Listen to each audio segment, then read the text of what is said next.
Hi, I'm Patty Hodge, and this is at Dr. Nurse's Rock. This is a place where I'm trying to help you grow in discernment and to be careful about the resources and sources that you choose to inform yourself. There are things that are happening worldwide, in our own nation, online, that interfere with people getting correct information in all kinds of ways. And it's a disturbing pattern that has been in effect for several years now. And it's one of the reasons that I decided to do this on YouTube, to give people a place to come to discuss what may be important to them, but most importantly, to help you decide what is a reliable source to draw from. Today, I want to talk to you about that in a little more depth. And it sounds like I'm making this up, but there is a thing called the C.R.A.A.P test, and it's C.R.A.A.P. It's been around since about 2004, I believe, and it was developed in an institution, an academic institution.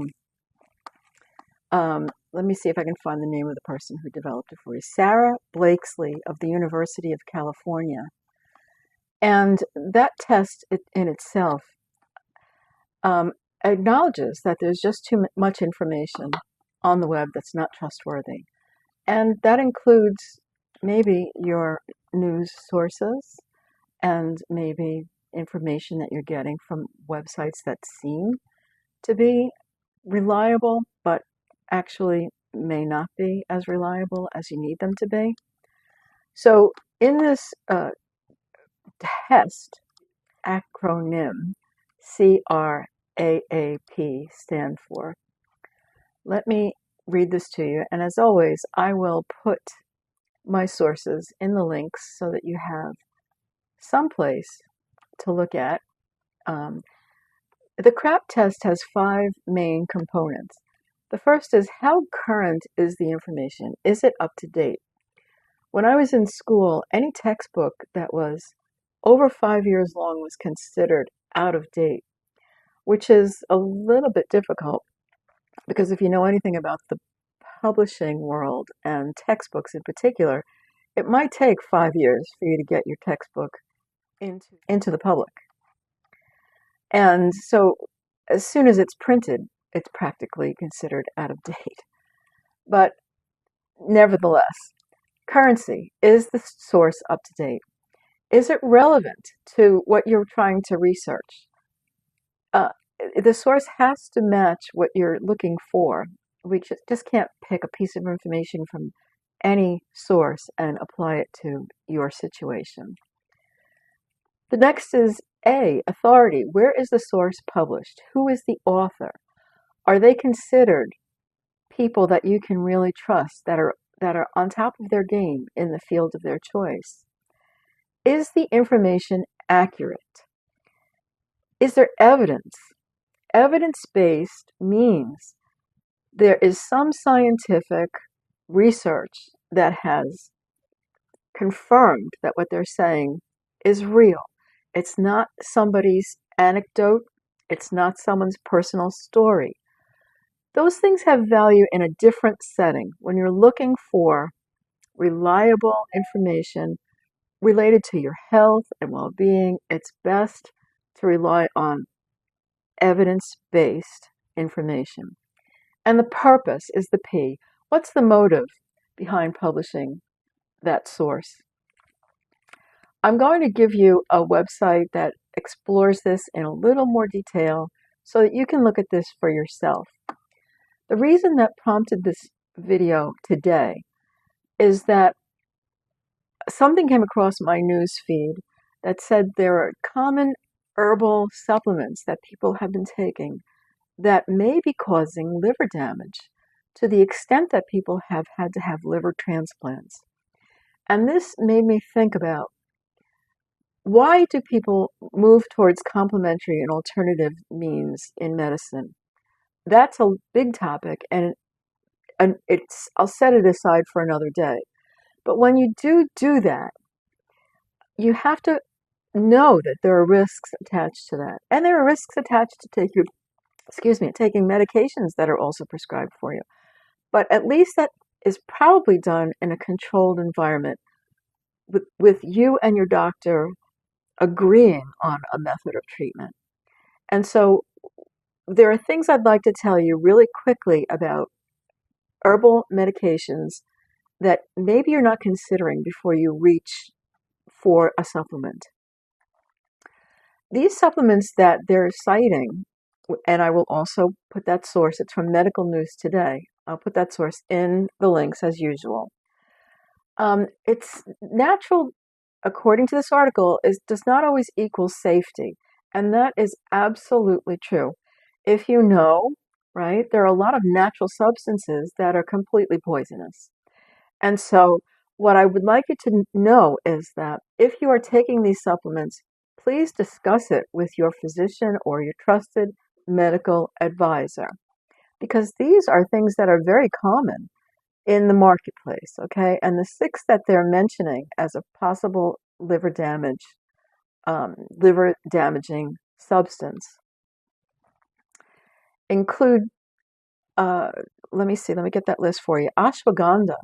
Now, ashwagandha, my own physician recommended that I take it to help me calm down and help me rest at night. Now, I don't know of how to find that in a natural form. It's not in some kind of supplement. I bought an ashwagandha tea. I don't use it regularly. I occasionally reach for it. It doesn't have the best taste as far as I'm concerned. So everything that you use should be used in moderation and with your physician's knowledge.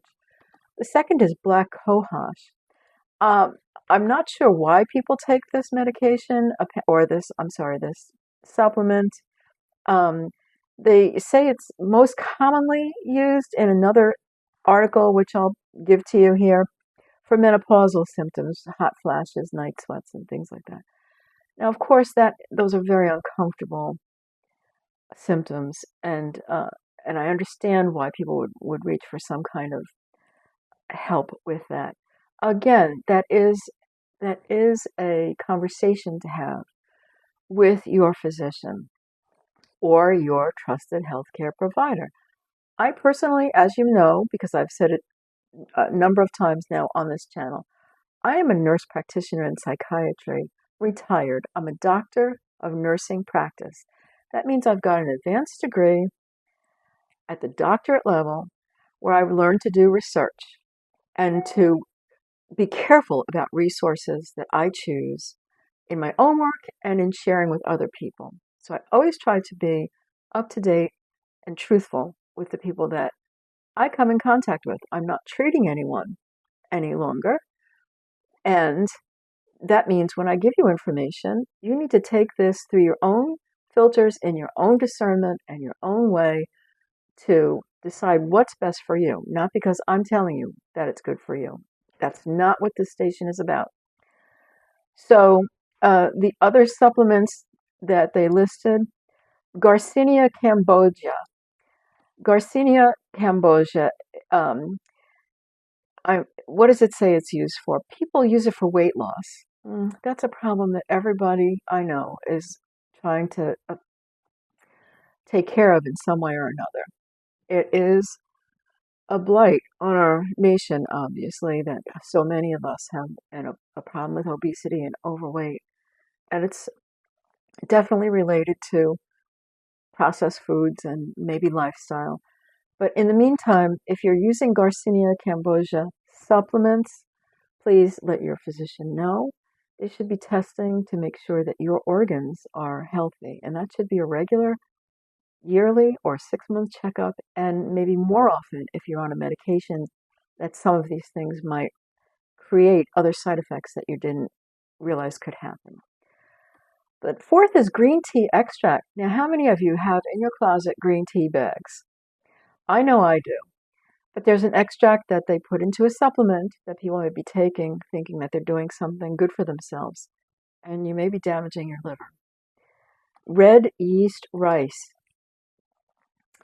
Now, I've not used this myself. I'm not sure why people are reaching for this, except that they think it might reduce their cholesterol levels. I understand that if you don't want to take statin or one of the other cholesterol reducing medications, or you've changed your diet and you're still not seeing what you hope to see when those numbers come in from your blood tests. But again, let your doctor know that you're taking these medication or this supplement. I keep calling it a medication. It's not. These are supplements that you're getting over the counter. They're not regulated by the FDA. Your medications are. And your doctor is trained to look for trouble before it really undoes you, okay? And the last, I hear about this all the time, and I'm guilty of this one myself. Turmeric or curcumin. There are lots of things attributed to taking turmeric and curcumin. That sounds wonderful, but again, not the supplement. Apparently, it isn't safe. The thing that you might consider doing instead of taking supplements that are not controlled, not cleared by a trusted agency, is to just add these things to your food, to your diet. I don't know about you, but I don't eat the same food every day for prolonged periods of time. We need to change it up. In addition to different herbs and things that I put in my food, you're putting them in smaller amounts than possibly you're getting in these supplements. And you can one day decide that you're going to put turmeric in your tea, and the next day you decide that's not what you're going to do. You will try a different supplement or a different substance, I should say. So now let me just back up and review what I said to you today. Take a look at the source. My friend always used to say this to me, consider the source. And so remember that there are things that you should be looking for to make sure that what your source you are relying your health on should meet this criteria of C.R.A.A.P.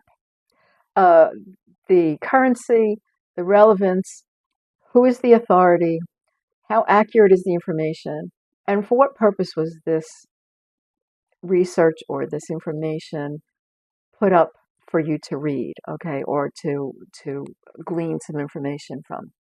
Know all those things before you jump into using something that might be dangerous to you. And the second thing was to go over this list of things that are very common. We hear about them all the time.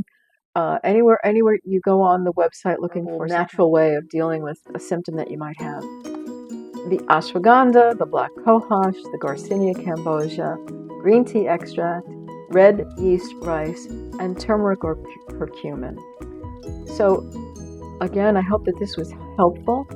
If you would please let me know that this was something that was interesting to you or useful for you, or something that you're willing to share with someone who you know may be doing these things and needs some kind of push to do it in a little more organized, intelligent, informed way. Okay, again, I'm Patty Hodge. This is at Dr. Nurses Rock. I ask that you subscribe. I ask that you comment, that you share, that you like, and please engage. I want to know what works for you. Thanks a lot. Take care now.